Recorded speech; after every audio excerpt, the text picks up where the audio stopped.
Hi all, இந்த வீடியோவில் நம்ம எதை பற்றி பார்க்க போகிறோம் அப்படின்னா ஃபைட்டிங் டிப்ஸை தான் பார்க்க போகிறோம். ஸோ ஃபைட்டிங் டிப்ஸை பொறுத்தளவில் உலகத்தில் எவ்வளோ ஃபைட்டர்ஸ் இருந்தாலும் ஃபைட்டை பொறுத்தளவில் நம்ம எவ்வளோ ட்ரைனிங் பண்ணுறோமோ அதுதான் நமக்கு வரும். ஓகேவா? ஸோ இப்போ உதாரணத்துக்கு சொல்லணும்னா ஒரு ஆளை ஃபைட்டை பொறுத்தளவில் யாரையுமே உடம்பை பார்த்து நமக்கு எடை போட முடியாது. ஓகேவா? ஸோ ஏன் அப்படின்னா இப்போ உடம்பு சிலவங்களுக்கு ஒல்லியாக இருக்கும். ப்ரூஸ்லே பாருங்கள், அவரை பார்க்க எப்படி இருக்குது, ஒல்லியாக ஈக்குவலர். ஆனால் ஃபைட் வந்துட்டால் பிக்ஸோ இருந்தாலும் அர்னால்டாக இருந்தாலும் பக்கத்தில் நெருங்க முடியுமா? நெருங்க முடியாது. இது என்ன அப்படின்னா ஃபைட்டை பொறுத்தவரை உடம்பை பார்த்து யாரையும் எடை போட முடியாது. அது இல்லாமல் ஃபைட்டுன்னு சொல்லும்போது இப்போ கராத்தேயில் ஒரு விதமாக ஃபைட் இருக்கும், கும்ஃபுல ஒரு மாதிரி இருக்கும், டேக்கோண்டோ அதில் ஒரு மாதிரி இருக்கும், கிக் பாக்ஸிங்கில் ஒரு மாதிரி இருக்கும், பாக்ஸிங்கில் ஒரு மாதிரி இருக்கும். ஸோ எவ்வளோ மெத்தட்ஸ் இருக்குது, நிறைய மெத்தட்ஸ் இருக்குது. இருந்தாலும் ஃபைட்டுன்னு சொல்லும்போது நமக்கு முக்கியமாக தெரிய வேண்டிய விஷயம் ஸ்ட்ரீட் ஃபைட் இருக்குல்ல, அந்த ஃபைட்டு, அந்த மாதிரி ஃபைட்டு தான் நமக்கு ரொம்ப முக்கியமாக தெரிஞ்சு வச்சுருக்கணும். ஏன்னா ஸ்ட்ரீட் டூர்னமெண்ட் ஃபைட்டெல்லாம் 6 மாதத்துக்கோ 3 மாதத்துக்கோ 1 வருஷத்துக்கு ஒருக்காக நடக்கும். அதே ஸ்ட்ரீட் ஃபைட்டு தெரிஞ்சாச்சுன்னா எப்போ வேணாலும் போகிற இடத்துல எல்லாமே நமக்கு உதவும். அதனால் ஸ்ட்ரீட் ஃபைட்னால் அந்த மெத்தடு, ஸ்ட்ரீட்டில் எப்படி ஃபைட் நடக்கும், அந்த சூழ்நிலையில் ஃபைட் நமக்கு எப்படி நம்மளை டிஃபெண்ட் பண்ணலாம், தற்காத்து கொள்ளலாம், அதை தெரிஞ்சு வச்சுருக்கோம். ஓகேவா? அதுக்கு நம்ம உடம்புல எல்லா பார்ட்டுக்குமே நம்ம ட்ரைனிங் பண்ணி வச்சுருக்கோம். ஓகேவா? சில இப்போ பாக்ஸிங்கில் போயாச்சுன்னா வெறும் கையை வச்சு மட்டுமே பஞ்ச் பண்ணி அவங்க கை ஸ்ட்ராங்காக இருக்கும். ஓகேவா? ஆனால் ஒருத்தர் அருவாள் எடுத்து கையை வெட்டியாச்சுன்னா கை போக்கு. அதுக்கப்புறம் அவங்க காலையில் கிக் பண்ண தெரியாது. ஏன்னா அவங்க கைக்கு மட்டுமே ட்ரைனிங் பண்ணி வச்சுருக்காங்க. நான் சொல்கிறது என்னென்னா, உடம்புல இருக்க ஒவ்வொரு பார்ட்டுக்கும், இப்போ மண்டை இருக்குது, அப்புறம் முட்டு இருக்குது, நீ இருக்குது, டோ இருக்குது, எல்லா எல்போ இருக்குது, பஞ்ச் பண்ணுறது நெக்கில் இருக்குது, எல்லா பார்ட்ஸ், அதாவது பாடியில் உள்ள நம்ம உடம்புல உள்ள எல்லா பார்ட்டையுமே நம்ம ட்ரைனிங் பண்ணி ஸ்ட்ராங்காக வச்சுருக்கணும். ஓகேவா? ஸோ ஃபைட்டுன்னு சொல்லும்போது எங்கே வேணாலும் எப்போ வேணாலும் நடக்கலாம். ஸோ நம்மளை ட்ரைனிங் பண்ணி ரொம்ப ஸ்ட்ராங்காக வச்சுருக்கணும். அது இல்லாமல் ஃபைட்டை பொறுத்தளவில் இடம் நமக்கு ரொம்ப முக்கியம். ஸோ இப்போ எந்த இடத்துல ஃபைட் பண்ணுதோ அதை பொறுத்து நமக்கு இருக்குது. இப்போ விஷயம் தெரியாதவங்க என்ன பண்ணுவாங்கன்னா, எல்லா இடத்துலையும் ஒரே மாதிரியே ஃபைட் பண்ணுவாங்க. அப்படி பண்ணவே கூடாது. நம்ம இப்போ ஜாக்கி சான் படத்தெல்லாம் பாருங்கள், அவர் எந்த சூப்பர் மார்க்கெட்டில் ஃபைட் நடக்கும், அப்புறம் ரோட்டில் ஃபைட் நடக்கும், அப்புறம் ஏதாச்சும் குப்பி துண்டு அந்த மாதிரி ஏரியாவில் ஃபைட் நடக்கும். எந்த இடத்துல ஃபைட் நடந்தாலும் கிடைக்கிற பொருளை ஆயுதமாக மாற்றுவார். ஓகேவா? எந்த கையில் எந்த வெப்பன்ஸ் கிடச்சாலும் அதை ஆயுதமாக மாற்றி அவரை டிஃபெண்ட் பண்ணுவார். ஸோ அதனால் ஃபைட்டை பொறுத்தளவில் எந்த இடம் ரொம்ப முக்கியம். ஓகேவா? ஃபைட்டை பொறுத்தளவில் ஸோ அதை ஒன்று பார்த்துக்கோங்க. அதுக்கப்புறம் இன்னும் ஃபைட்டை பொறுத்தளவு நம்ம நம்மளுடைய கெப்பாசிட்டி என்னென்னு தெரிஞ்சிருக்கணும். ஸோ நிறைய பேர் ஃபைட் பண்ணுவாங்க, அவங்களுக்கு தெரிஞ்ச விஷயத்தை வச்சு பண்ணிகிட்டே இருப்பாங்க. ஆனால் அவங்களுக்கு தெரிஞ்சதை வச்சு பண்ணுறத விடவும் நம்மளுடைய பலம், அதாவது நமக்கு தெரிஞ்சதை அங்கே அப்ளை பண்ணக்கூடாது. ஸோ நம்மளுடைய பலம், நம்மளோட ஸ்பீடு என்ன, பவர் என்ன, எனர்ஜி என்ன, ஸ்டாமினா என்ன, எல்லாமே நமக்கு தெரிஞ்சிருக்கணும். ஓகேவா? நம்மளை பற்றி கம்ப்ளீட் நமக்கு தெரிஞ்சிருக்கணும்.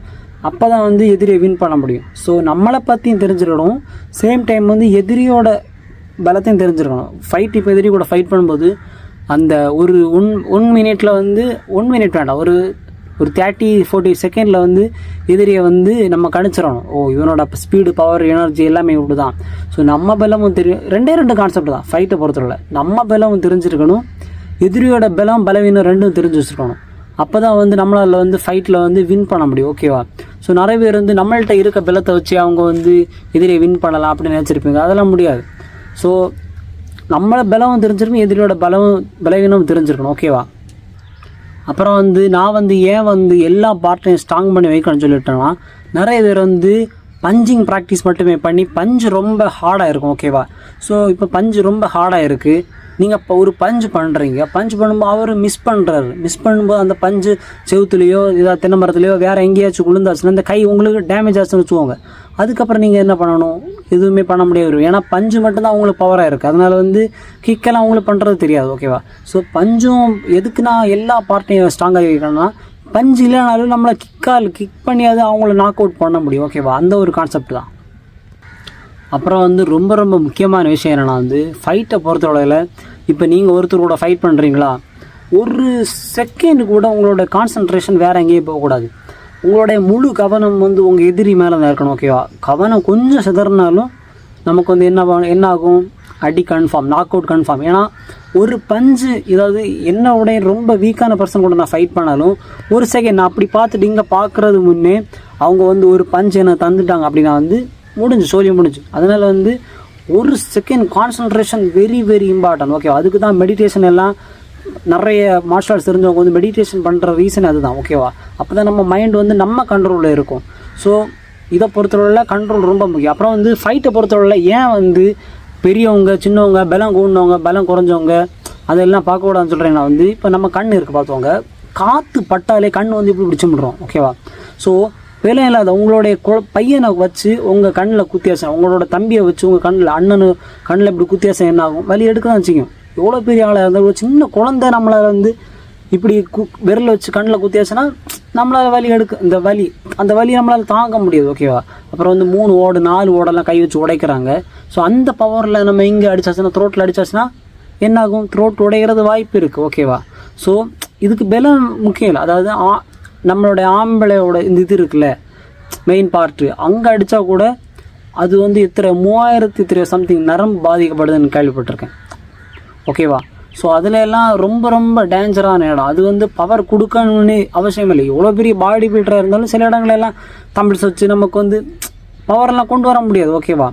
உதாரணத்துக்கு இந்த கண்ணை சொன்னேன், அதே பாருங்கள், காற்று தூசி விழுந்தாலே நம்ம கண்ணை இப்படி இப்படி இப்படி இப்படி பண்ணுறோம். விரல் வச்சு குத்துனாலும் பஞ்சு பண்ணாலும் நினச்சி பாருங்கள், பஞ்சு யாராது ஃபிங்கர் வச்சு பஞ்சு பண்ணலாம். ஓகேவா? ஸோ அதெல்லாம் நம்ம ரொம்ப கேர்ஃபுல்லாக இருக்கணும் அந்த இடத்துல எல்லாம். அப்புறம் வந்து ஃபைட்டை பொறுத்தவரை வந்து ஃபீலிங்ஸ் இருக்கும். ஃபீலிங்ஸ்ன்னு என்ன சொல்கிறது? உணர்ச்சி வசப்படக்கூடாது. உணர்ச்சி வசப்பட்டோம் ஃபேஸ் ரியாக்ஷனில் இல்லாமல் காட்டி கொடுத்தாச்சுன்னா வந்து எதிரி வந்து இவனோட கெப்பாசிட்டி இவ்வளோ தான் ஈஸியாக கணிச்சிடுவாங்க. நம்ம வந்து எந்த மெத்தேடில் வந்து ஃபைட் பண்ணுறான்னு சொல்லிட்டு எதிரியை வந்து கணிக்கவே விடக்கூடாது. நம்ம வந்து டிஃப்ரெண்டான மெத்தேடு. நீங்கள் ஒரு ஃபைட்டுக்கு வந்து இது டூர்னமெண்ட்டும் அப்படி தான், வெளி இடத்துல அப்படி தான். நீங்கள் இப்போ ஒருத்தர் கூட ஃபைட் பண்ணுறீங்க, ஸோ பஞ்சு மட்டுமே பண்ணி ஃபைட் பண்ணுறீங்க. ஸோ நெக்ஸ்ட் ரவுண்டு போகும்போது பஞ்சு பண்ணக்கூடாது, டிஃப்ரெண்டாக கிக்கு மாற்றி பண்ணணும். ஒரே கிக்கு ஒரே பஞ்சர் பண்ணியாச்சுன்னா எதிரி வந்து ஈஸியாக உங்கள் ஃபைட்டை வீடியோ எடுத்துகிட்டு இவன் இப்படி தான் ஃபைட் பண்ணுவான், இவனோட டேலண்ட் இப்படி தான் அப்படின்னு சொல்லிட்டு நம்மளை ஈஸியாக ஜட்ஜ்மெண்ட் பண்ணுவோம். நம்மளை வந்து அவங்க ஜட்ஜ்மெண்ட் பண்ண விடக்கூடாது. ஓகே? நம்மளை வந்து இவன் இப்படி தான் சொல்லிட்டு கணிக்க விடக்கூடாது. ஓகேவா? ஸோ அந்த மாதிரி மாடல் நம்ம டிஃப்ரெண்ட்டாக ப்ராக்டிஸ் பண்ணணும். ஓகேவா?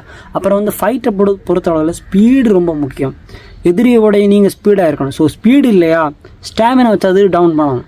அவனை வந்து எதிரியோட உங்களுக்கு வந்து ஒன்றில் ஸ்பீடு அதிகமாக இருக்கணும், எனர்ஜி அதிகமாக இருக்கணும், ஃப்ளெக்சிபிலிட்டி அதிகமாக இருக்கணும், எனர்ஜி, அப்புறம் வந்து கான்சன்ட்ரேஷன் அதிகமாக இருக்கணும். அப்போ தான் ஒரு ஃபைட்டர் ஆக முடியும். ஓகேவா? எடுத்தவங்க கோவத்தோடலாம் ஃபைட்டர் ஆக முடியாது. அதுக்கு நிறைய விஷயங்கள் இருக்குது. ஓகேவா?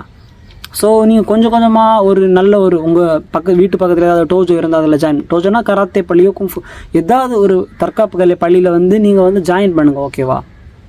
ஜாயின் பண்ணி கண்டினியூவாக போங்க. மோட்டிவேஷனில் 1 மாதம் போகிறதில்ல, கண்டினியூவாக வந்து மெதுவாக படித்தாலே போதும். ஓகேவா? டைம் எடுத்து டெய்லி கண்டினியூவாக போங்க. அப்போ தான் வந்து ஃபைட்டிங் மெத்தட்ஸ் எல்லாம் புரியும். ஓகேவா?